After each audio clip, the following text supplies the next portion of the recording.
Orale! Bienvenidos and welcome to the Familia FFB podcast. This is your host, Jorge Martin. Familia, sorry about the little hiccup there. It didn't. I thought I was not in the live stream yet, but I was. So I was actually just looking. So, hey, bienvenidos.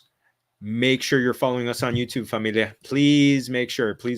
We're getting really, really close to 400 subscribers. That would just be fantastico to hit. Oh, les daríamos un... Well, we already give you un millón de gracias for joining us whenever you can.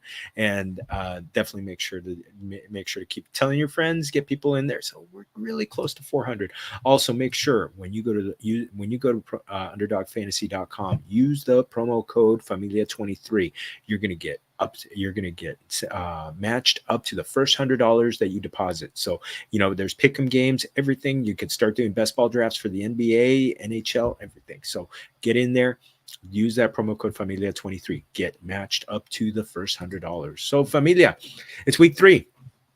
And I just want to make sure that we're all plenty recovered from what's really just was a rough week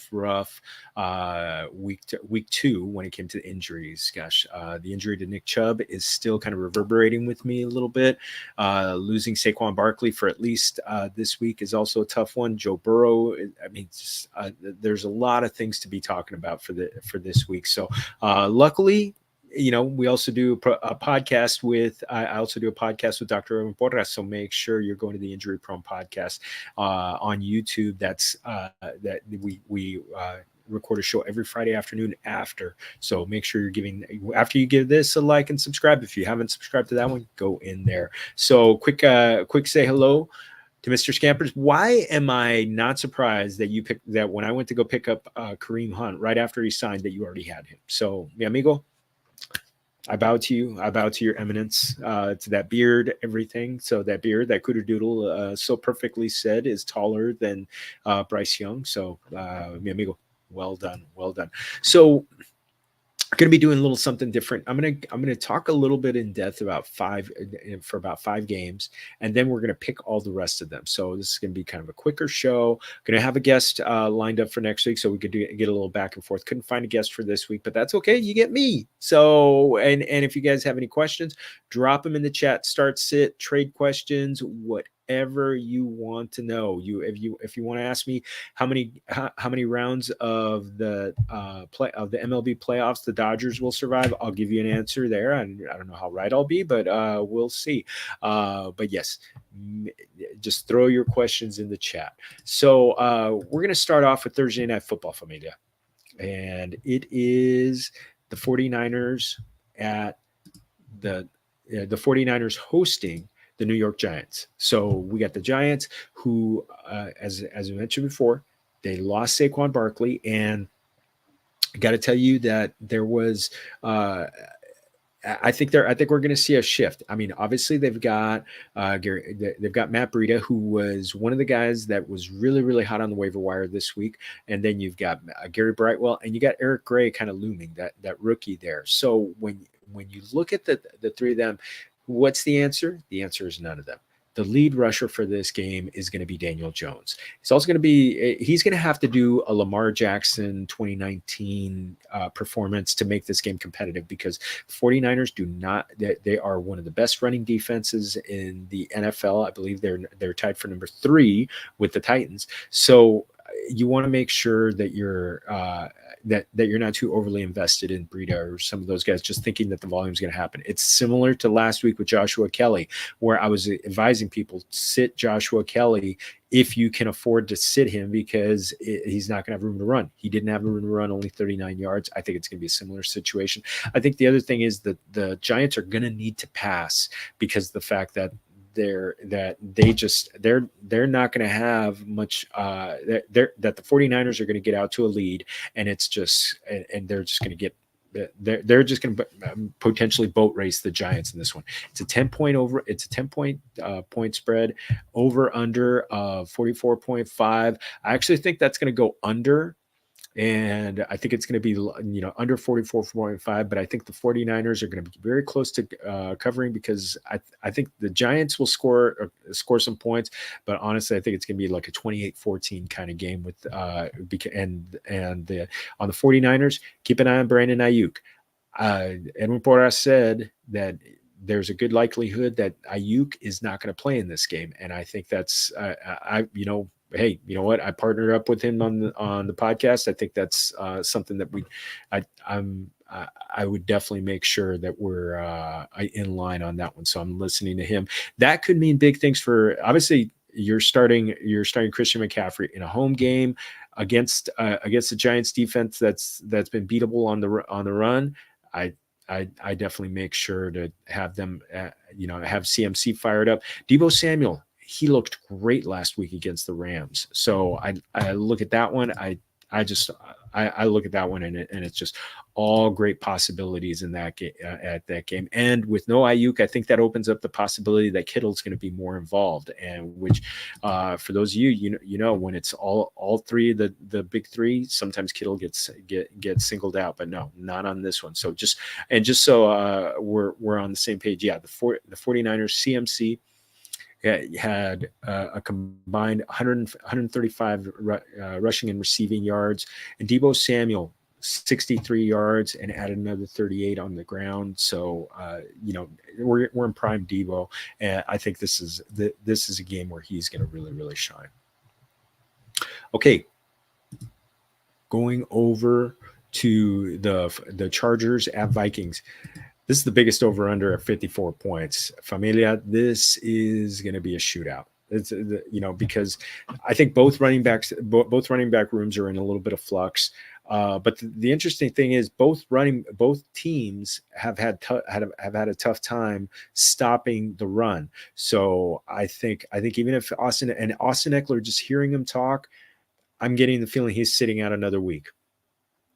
I think it's Joshua Kelly. I'm more apt to fire up Joshua Kelly in this game.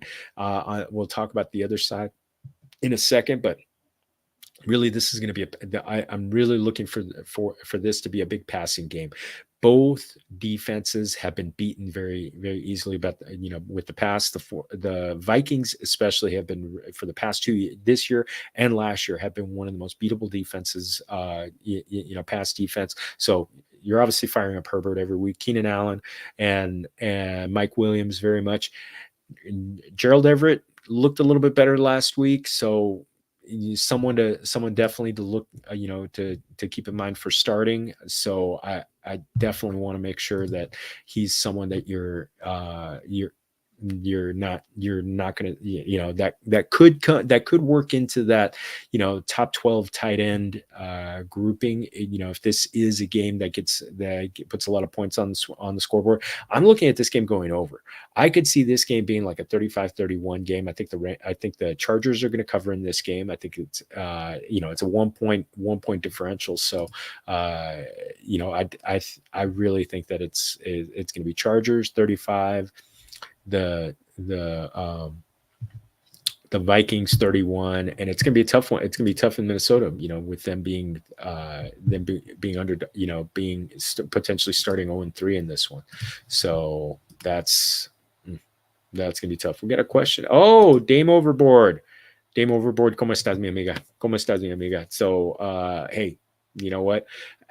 Has Scampers been insufferable with now that he's unbeaten in Scott Fishbowl? I don't know. He just keeps sniping me. He's sniping me still. So we'll see what's gonna go on now. So I'm looking at this one being a shootout. Definitely start firing up Justin Jefferson he's locked and loaded. He's the 101. He's off to a fantastic start. So over 100 yards in both games. He could be flirting with 2,000 yards by the end of the season if this kind of holds up. Their backfield, the Vikings just traded for Cam Akers. I don't expect him to be a factor this week, but you know what? Look for him to possibly be someone who factors into the backfield mix, because Alexander Madison has not looked great. Ty Chandler hasn't gotten a lot of time. So, and also keep in mind that Kevin O'Connell, the head coach, he coached Cam Akers with the Rams, so maybe he's going to get something out of him. So we're going to see. But yeah, I think you could start Alexander Madison. I think he's the only one that you could start on this one because you invested a high pick. That's going to go. That's something that you need to apply. You need to keep that in mind when you're setting the lineup. And it's going to be hard to have someone better right now, because with so many running back injuries, if you're fielding 2 running backs at this point, it's not going to be easy. So definitely him in, but Akers is sitting in this one. So let's go over. Let's see. Yes, Dame, you're ranked. Of course, you're ranked higher than him. Of course you're ranked higher than him. So yes, I'm going to let you be the insufferable one. Yeah. You know what? I still bow down to you. Dame Overboard. Being the Scott Fishbowl finalist from last year. So mi amiga, muy bien, muy bien, muy bien, muy bien. All right. So we are going down to Falcons at Lions. This is going to be fun, Familia. This game is going to be fun. It's going to be, it's going to be billed as Jahmyr Gibbs versus Bijan Robinson. It's a game in Detroit. Those games have been going off last week. You got 68 points from the Seahawks and the Lions. So I think the Falcons do not play at the high pace that the Seahawks do, but you know what? This is a game that's got Detroit 3.5-point favorites. I can see the Falcons covering this game. I think Detroit wins, but I think it's going to be a field goal game. That hook is going to be very important. There's a 46-point over under. Now, the interesting thing with the Lions is Craig Reynolds is likely to be starting at running back alongside Jahmyr Gibbs.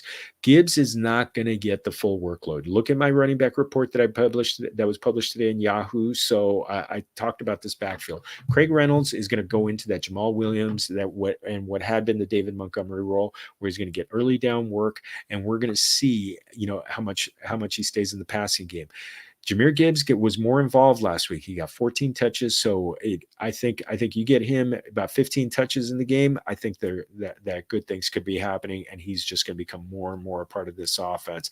On the other side, you're obviously starting Amon-Ra St. Brown. You're looking at Josh Reynolds too, with that, with the big game that he had last week. Familia, it was, Amon-Ra St. Brown gave us a little bit of a scare, but Josh Reynolds was really, really good for me. He was really, really good. I mean, you looked at him, 66 yards on 5 catches for 2 touchdowns. So on 6 targets. So yeah, I think he's very much somebody that you're going to be firing up in this game. On the other side, hey, we got signs of life from Drake London. Obviously, we already talked about Bijan Robinson, and we talked about and we don't have to talk about, you're still starting Tyler Algier. This is a running team.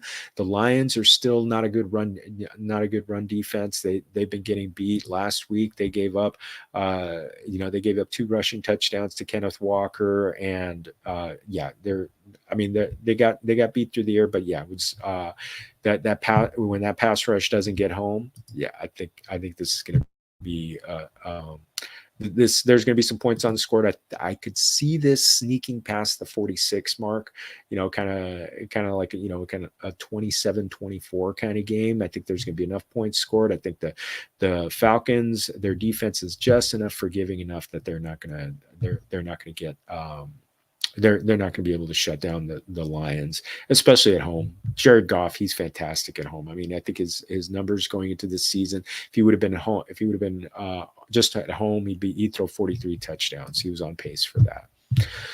So, but also keep in mind, Amon-Ra St. Brown did come out of the game last week, but he should be fine. But yes, we're keeping an eye on that. So, so we're, Toe. Edwin has mild to moderate concern about him. He's not on the IR, so we're gonna look at that. So now we go down to Baltimore. B-more. the Indianapolis Colts, who used to be the Baltimore Colts, going to the Baltimore Ravens. And this game is a 7.5-point spread in favor of the Baltimore Ravens with 45-point over under. Now, the big concern here is Anthony Richardson. So, Anthony Richardson battling concussion. It was kind of a scary fall where he banged his back of his head on the turf. So something to keep an eye on, whether, how much he's not out of the concussion protocol yet. Edwin says it's about 50-50 chance that he plays this week. So, that's the thing to keep in mind there. And he also did say there's a 33% recurrence rate if he's active. So look at this. Are they going to take a risk with their rookie quarterback? If you want to be conservative, yes, you want to do, maybe you want to sit him for this week, which definitely downplays a lot. The Zach Moss, who had such a great game last week, he was a bell cow with 20 carries and over 80 yards rushing. It's going to be a tougher defense this week, Familia. So the Ravens are much better. Are much better run defense than what the Colts faced last week in the Houston Texans. So you want to make sure that let's see, you want to make sure you want to make sure that Richardson is in. On the other side, and there, a couple questions are in there in the chat, so I'm going to answer them. On the other side, this is going to be a big game for. I'm going on record that this is going to be a big game for Lamar Jackson. He's got 4 300-yard passing games in his career, which shocked me. And he's only got, but he has 12 100-yard rushing games in his career. He's about to add a 5th 300-yard game. The Colts, they just got beat up for 384 yards by C.J. Stroud. I think it's something that that he's going to add to that total. The Colts just are beatable on the pass, not so beatable against the run. I think things are lining up. Mark Andrews and both Mark Andrews and Zay Flowers are both locked in with Lamar Jackson. I could see them both having big games and Lamar Jackson going over 300 yards passing. And on the other side, if there's no Anthony Richardson, I think you're still starting Zach Moss, but very, very, kind of like, no con muchas ganas, not with a lot of zest, because the fact that this is a good rush defense that the Ravens have. So just a couple quick comments. We're going to get you just the right thing. I get my info from you, my friend. Muchas gracias. And you're right. He does. Anthony Richardson does need to do that jiu-jitsu training that Tua Tagovailoa did last year. So we're going to see. We got a question from Brett Franciosi for this week. Alexander Mattison going forward. So I just talked about that game. I think this week Alexander Mattison is still a start because the running back landscape is so shallow already with injuries that quite honestly, Alexander Mattison is a top 24 running back because of the fact that it's going to be volume. So for this week, I could see him still being the lead back. Going forward, Cam Akers is going to get involved in that. They traded for him for a reason. Cam Akers is going to get involved. So you look at him, and it's just going to be.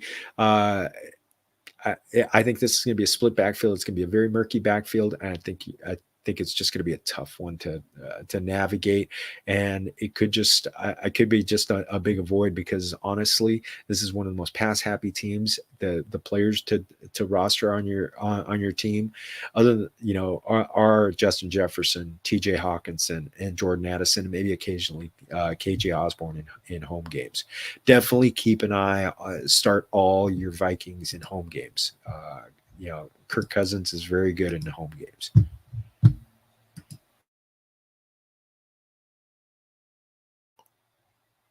All right, muchas gracias for that. All right, now, next game that we're going to, Saints against the Packers, and Did that switch over yet? Yeah, Saints Packers. Now, this is a bit of an interesting game a little bit because the Packers, they need Aaron Jones back. It's kind of 50-50 that he's going to come back this week, as we've talked about in the past and on the Injury Prone podcast with Dr. Edwin Porras.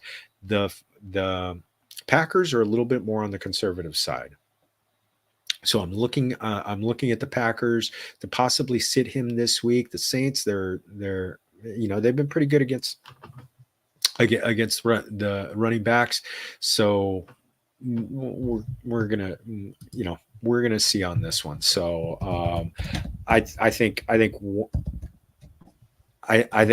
this game, when it comes to the Saints side, there's still no Alvin Kamara. We're likely not going to have Jamal Williams. It's Tony Jones and Kendre Miller. Kendre Miller, keep an eye on him as the practice reports, because he's done, this week he was, John Hendricks, our amigo John Hendricks from Sports Illustrated, did point out that he's possibly coming back to practice. So if he has a full week of practice with no Jamal Williams, no Alvin Kamara, who's in his final game serving the final game of his suspension, without those two, I think that it's gonna be a backfield split. Tony Jones may get a little bit more work, but Kendre Miller is going to be involved. So in an emergency play, you need somebody because of injuries or something like that. Kendre Miller could be an emergency flex play down the road. On the Packers side, there's a possibility that Christian Watson comes back. You're definitely playing Jordan Love in this one. I'm looking, with the Packers at home. I think if Christian Watson comes back, get him in your lineup. Romeo Doubs has had a little bit of chemistry, but keep an eye on how Jayden Reed got used last week. So that was really good last week when you saw that Jayden Reed. He caught 4 balls, got 37 yards. He got 2 touchdowns on this one. So when it came to the targets, the targets were, he got 8 targets, which was a career, which high for the season. And he was the high point, the high target guy on the team by far. So Jayden Reed, keep an eye on his usage. If Christian Watson sits out another week, definitely Jayden Reed is very much a start this week. So, yes, we're going to go now to the Chiefs at the Bears. So the Chiefs, I just, it was tough last week, but you know what? I'm chalking that game more up to the fact that, people didn't talk about this enough, except for in the broadcast. They showed what the temperatures were like down on the field at that game. And it was, it was well over 100 degrees on the field. And so I think somebody even used the broadcast news, Albert Brooks, joke where he was just sweating like crazy on, during his broadcast. That could be happening. That happened. I think that definitely affected the play on that day. So this game, it's going to be in Kansas City. The Chiefs are 12.5 point favorites, 47.5 point over under. I think what's going to happen in this game, I think Patrick Mahomes is going to do whatever he wants. I think they're going to score about 35 points. The Bears defense has not shown up well so far. They got just, gosh, I mean, ¿cómo se llama? Our amigo Baker Mayfield, I mean, just had himself a day last week. He's, I'm so happy that I got him as my third quarterback on so many best ball teams and a couple of my super flex teams. But yeah, when it comes to, but yeah, the Chiefs. Oh, I think it's going to be. No, I mean the Chiefs. It's going to be a big game for Baker Mayfield. For Patrick Mahomes. Gosh, I mean, Baker Mayfield went for over 300 yards, 317 yards, and a touchdown last week. I think it's going to be more of the same this week for Patrick Mahomes. The running backs, I think if there's a running back that I'm playing, it's going to be Isaiah Pacheco. I'm trying to stay away from Jerick McKinnon. The interesting thing was he didn't get used a lot until the second half of the season, and he was definitely a beast during the playoffs. I wonder if they're kind of like, putting him on a little bit of a pitch count ahead of time. So Jerick McKinnon, don't drop him just yet, because you may want him in the back half of the season. Over on the Bears side, Roschon Johnson had interesting. He had interesting usage last week. His rushing attempts were up. He was the number two. He was the number two guy in that running back committee, because the fact that Dante Foreman was sitting out in this game. They only had 11 rushing attempts between the two of them. It's not that you need more, but I don't think they're going to be able to, because they're going to be playing catch up. So this could be a game where Justin Fields may be a play for DFS, because he's going to have to play a superhero. Maybe he has to run something like that, and throw. But yes, it's going to have to be one of those games. Does he have it in him? I don't know. We haven't seen that this year so far. A lot of dink and dunks, a couple of shots that they took last week with DJ Moore. They looked good, but yes, it was not very good. So I'm saying the Chiefs are going to cover this one, and cover the 12.5 point spread. And I think it's going to go over. I think we're going to see like a 35-14 game. And if the Bears go beyond 14, it's because Justin Fields had himself a big game. Next up, we got the Titans at the Browns. This could be a not so fun game. It's going to be a low over under 39.5 points, second lowest over under of the week. The Browns are 3.5 point favorites, even after losing Chubb. The Titans, they're really good against the run. The last 100-yard rusher they gave up was in week 1 of the 2022 season. So nobody's gotten up over 66 yards since that point. So I'm not looking for the Browns to have a big game. Jerome Ford is likely to be the number one runner. I think Kareem Hunt's going to get worked in a little bit. The snap share between Jerome Ford and Pierre Strong last week, it was about 43. It was 43-13 in favor of Jerome Ford. I think it's going to be something similar, but with Kareem Hunt having like the 13 snaps this week. I think they're going to get his feet wet. The good thing in his favor is the fact that he knows the offense. So having played in this, playing for Kevin Stefanski for several seasons ahead of time. Over on the Titans side,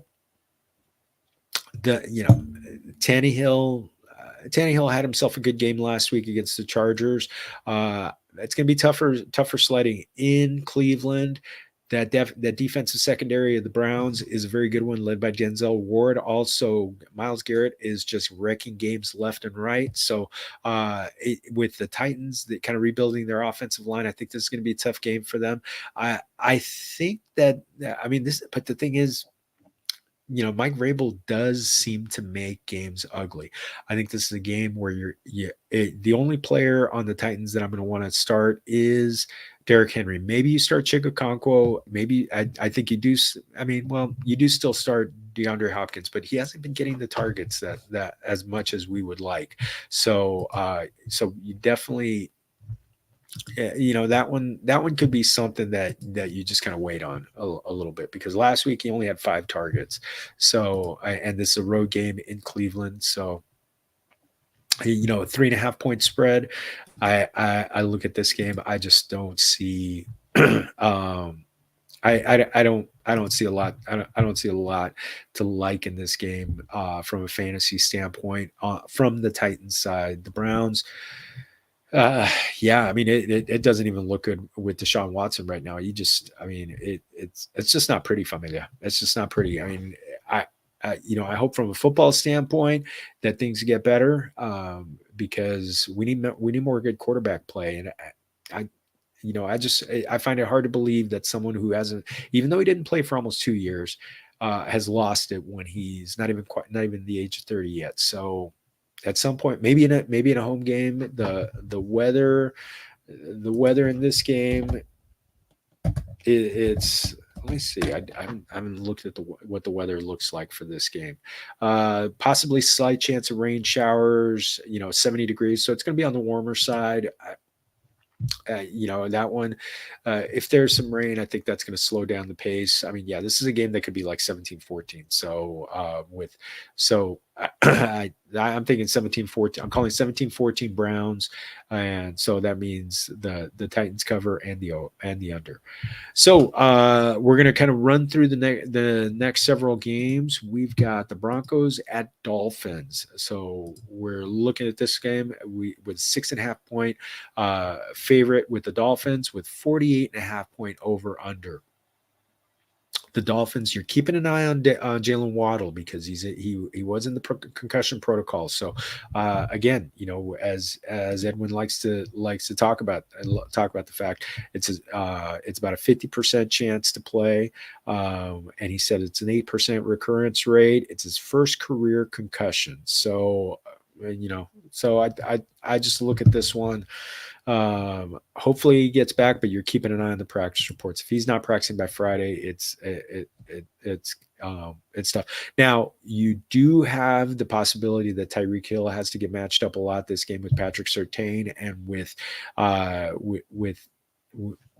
if there's no Waddle, that could be tough. But you know what, Tyreek Hill, in a home game where keep in mind we were talking about the weather before. When the Dolphins are at home, the visiting teams, they end up, especially early in the season, they're playing in the sun at the 1:00 game. So this is going to be a 1:00 game on the on the East Coast. So the Bronco, I remember the Rams playing there on a Sunday game, and it was like 120 degrees on that sideline. So it's and the Rams just got torched in that game. So keep an eye on that. That's why, I'm liking the Dolphins 6.5-point favorites. The one thing about it, though, it might be tough to hit that 48.5-point over under because the Broncos might not get there. We saw some good things from Marvin Mims last week and 3 touchdowns from Russell Wilson, but it could just be that with the heat, it could be a tough one. I know it's going to be in the mid 80s in that game, which with the humidity is tough. There's a possibility of some thunderstorms, so maybe that cools things off a little bit. But again, possibility. I think if the sun is shining bright, yeah, you're definitely in on the Dolphins, and you're starting all the Dolphins. This may be a Javonte Williams kind of game. And if he has Samaje Perine, he might be startable as well, because the fact that the Dolphins, they're just playing back. They are not playing to stop the run. They're playing to stop the deep pass. So let's get there. Over Patriots-Jets. So we're looking at that game. I still know I said it. Not going to be pretty, Familia. Not going to be pretty. I'm just going to the Patriots. I think the only person you're starting is Ramondre Stevenson. On the Jets side, you're starting Garrett Wilson. Keep an eye. He came out of the game with an injury last week. So, is he? He's not on Edwin's injury report projected returns. So, it's looking like he's he should be able to play. But yeah, the only other player I'm looking at possibly starting in this game is Breece Hall. The Patriots, they're very good. They are a very good defense, but Breece Hall has been getting some of his own, and it could be tough. They're still not giving him a full workload, but yeah, you know what? Ay Dios mío. It's it's tough to like anybody in this game, especially with 36.5-point over under. So we're going to move on. So I think this game could go to the under, and as far as covering, that 2.5 is I want to stay away from that one. But if I had to choose, I think I'm going to take the Patriots. This could be like a 10-7 kind of game. It has not been pretty with Zach Wilson, Familia. All right, we got a few more games to run through. Bills at Commanders. Oh, wait a second. We got first before that. Looks like we got a couple questions. Yes. Dame overboard. Watson looks not great. Not great. It's not. He loves to throw to the feet of the receivers. That was interesting. That was interesting. I chalked it up to the rain, but you know what? There was still some more. That bothers me a little bit. I want to see, maybe he's being affected by the pressure or something like that. I don't know. I don't know. Has he lost it? God, I really hate to say that he's lost it.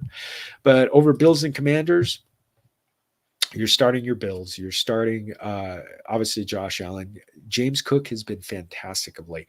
If I'm looking at starting somebody to try and be a touchdown vulture, it is Latavius Murray. He seemed to get more run in inside the red zone. So I think that's I think that's definitely like that one's you're definitely looking at that one. But you're starting Dalton Kincaid is getting very, very much involved. So he's looking good. I mean, you're obviously starting Stephon Diggs. You're starting Gabriel Davis. I think those are the receivers. And I already talked about James Cook.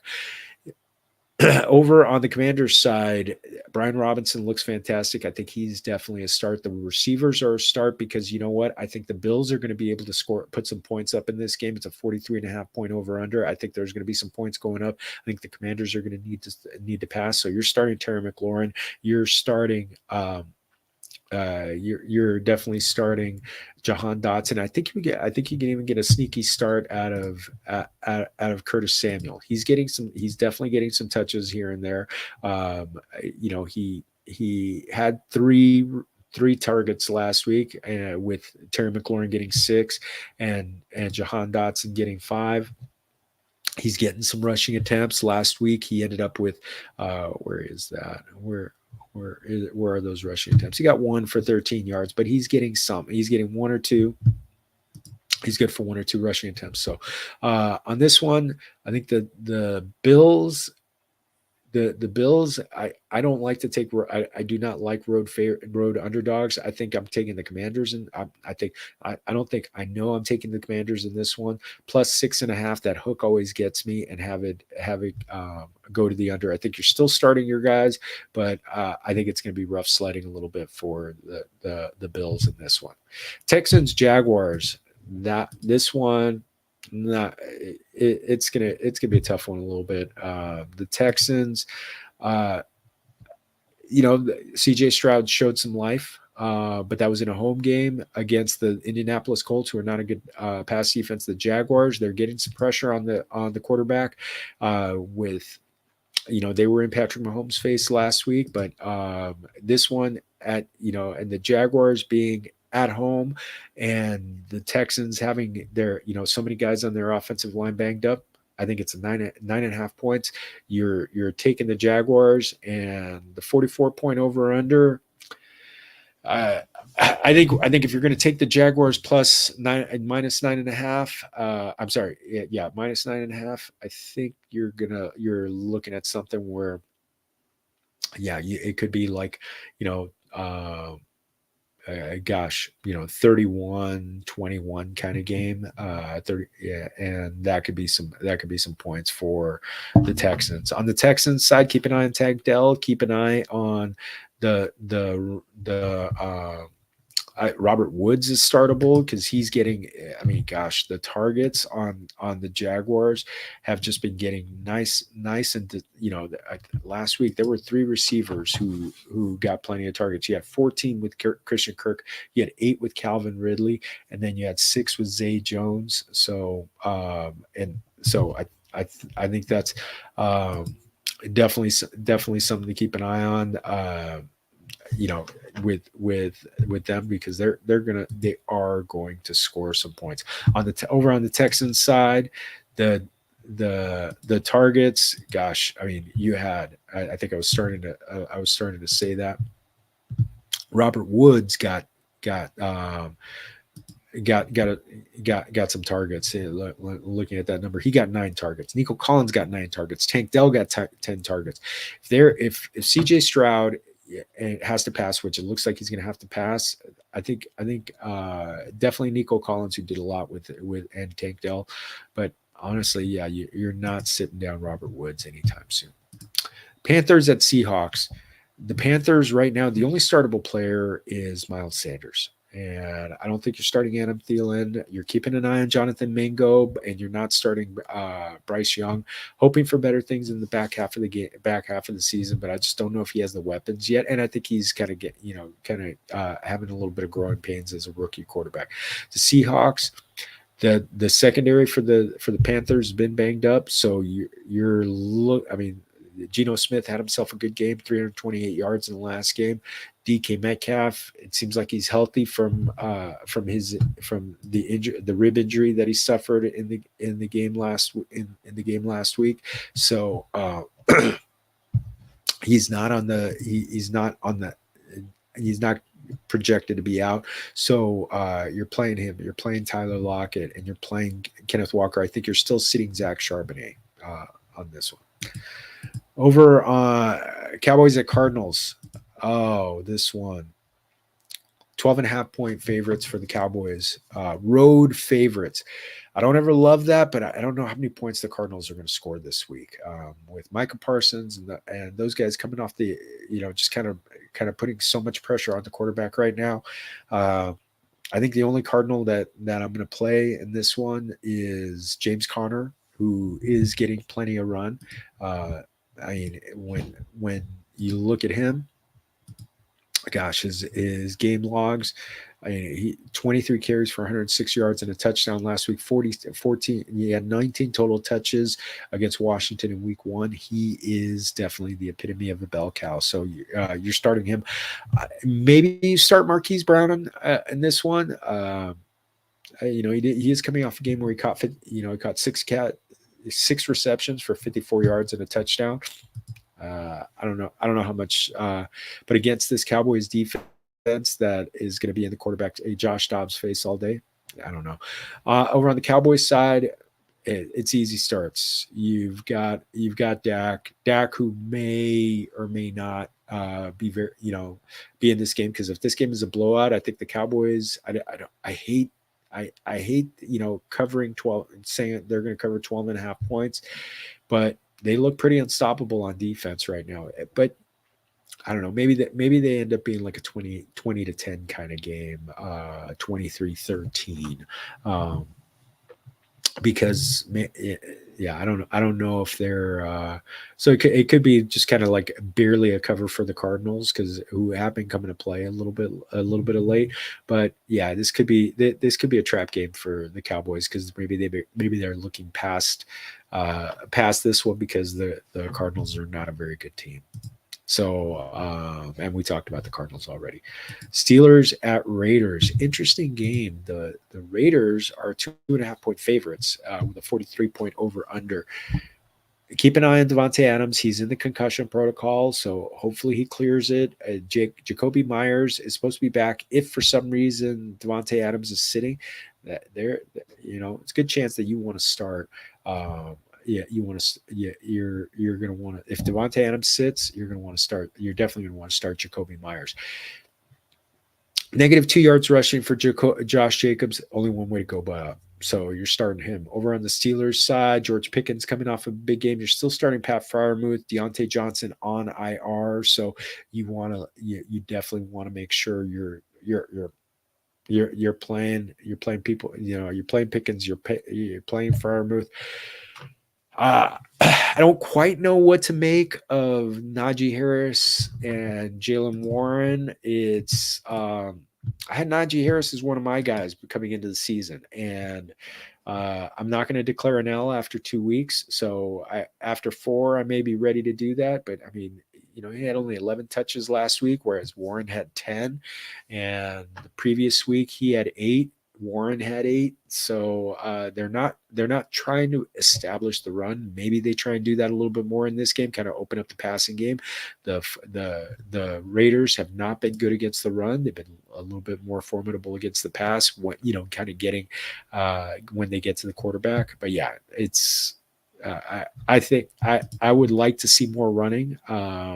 Just so I could get my take a little bit better. Last 2 games, we're just gonna breeze through those 2. Sunday Night Football: Eagles at Buccaneers.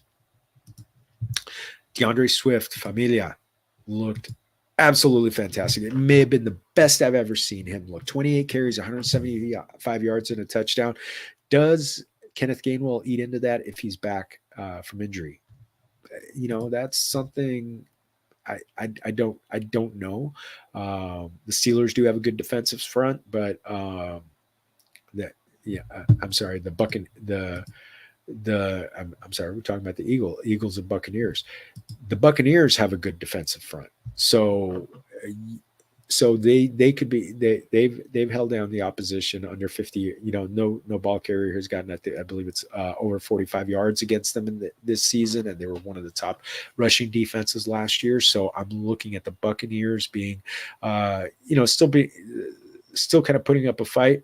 The Eagles, it being a road game for them, 4.5-point favorites. Road favorites always scare me a little bit, but you know what? The Eagles have so much talent. They have such a good offensive line. And the Buccaneers have been beaten by the pass in this one. I think we could see some fireworks for AJ Brown and Devonta Smith. Maybe a little bit, a step backward from DeAndre Swift. Could be a big game for Jalen Hurts in this one. I think they're going to put the ball in his hands. So I think it's going to be a 4.5 point. They're going to cover the 4.5 point spread and go over the 46 over under. Last game, Familia. Rams, my hometown Rams at the Bengals. Super Bowl matchup from 2022 Super Bowl rematch. You got Joe Burrow on one side, who may not be playing. The calf injury, he tweaked it. Zach Taylor, not someone that can be trusted. So I'm looking at if Joe Burrow sits, it's going to be tough to play. I mean, you're playing Jahmyr Chase, you're playing T. Higgins, and yeah, you definitely want those guys. Joe Mixon, is he more of a factor? The Rams, did just give up over 100 yards to Christian McCaffrey, and it just kind of was projecting that they were not going to be a very good rushing defense this year. So, as Joe Mixon gets, I haven't liked Joe Mixon since 2021. I think he may have lost a little bit of a step, but you know what? This could be a game where they put the ball in his hands if they have to either play with a limited Joe Burrow or someone, or play with the backup Jake Browning. So, but you're still playing Chase, you're still playing Higgins. On the other side, Puka Nacua. I've never had so much fun watching a player for the Rams, even though I got completely shut out on him in all of my leagues where I put in waiver bids. And so, but Puka Nacua, you're firing him up. Tutu Atwell is getting close to being someone that you fire up on a regular basis. I mean, back-to-back games where he has been very much involved. You have. Where he got 6 for 119 yards in one game, 7 for 77 yards in last week. Hadn't gone in the end zone. Speaking of which, not having gone in the end zone, 15 receptions last week, 10 receptions the week before for Puka Nacua, over 100 yards both games. I mean, he didn't score, but you know what? He is dominating touches, and Cooper Kupp is definitely out for at least 2 more games. So I think it's going to be more of the same in this game. Cincinnati 2.5 point favorites. This one is, if Burrow plays, I think they cover that one, and the over, and it goes over 43.5 points. So we'll go from there. Kyren Williams is going to have a tougher time getting loose. The Bengals are a team that under Lou Anarumo, they've been a little bit better. The last year and this year they were pretty good against the run, and so let's see, how did they do last week? And so they held Justice Hill and Gus Edwards to combine 103 yards. Gave up 106 yards to Nick Chubb the previous week. So it could be that the defense could be had, and that Kyren Williams does some damage to them. We'll see, but you're definitely starting Puka. You're definitely starting Atwell, and Matthew Stafford is showing up as a start. So that's it for the Super Bowl rematch preview and everything else. Let me look and see if there's any more questions in the chat. Questions, comments. Alberto, mi amigo. Muchas gracias for joining. Thank you so much. I hope you're able to catch some of the stuff beforehand, because I went into every game a little bit, either just from a betting perspective or definitely betting in fantasy. So on this one, on this last one, again, I think the Bengals are going to cover, and I think the Rams are going to put up some points, and it's going to go 43.5 point over under. Familia, eso es todo for our show. Special thanks again to Anchor for being our sponsor. Make sure you use that promo code Familia23. You're going to get matched $100 for the first $100 that you deposit, and also make sure you're subscribing to Familia FFB on YouTube. Familia FFB on YouTube. Again, we're almost at 400 subscribers. Please put us over the top, Familia. Please put us over the top. Again, you see my content on Yahoo. Make sure you're checking out. I've got the rookie report. Tomorrow I'm going to be turning in the rookie report. I'm looking to be turning that in, and we're also, and I do have the murky running backs that are done. That doesn't never seem to be done because things keep happening. Guys get ruled out, but I have to be updating that article like 3-4 times in a day. But hey, love it. Love working with my amigos over at Yahoo. Again, I'm Jorge Martin 17 on Twitter. Make sure you're giving us if you don't mind. Give me a thumbs up, give me a follow, and hopefully I'll lead you to win. I think that's it for now. Make sure to be good to everybody. Good luck on your fantasy football matchups. You got any questions, you know where to find me on Twitter. Meanwhile, that's it for now. Remember, todos somos familia. Salud.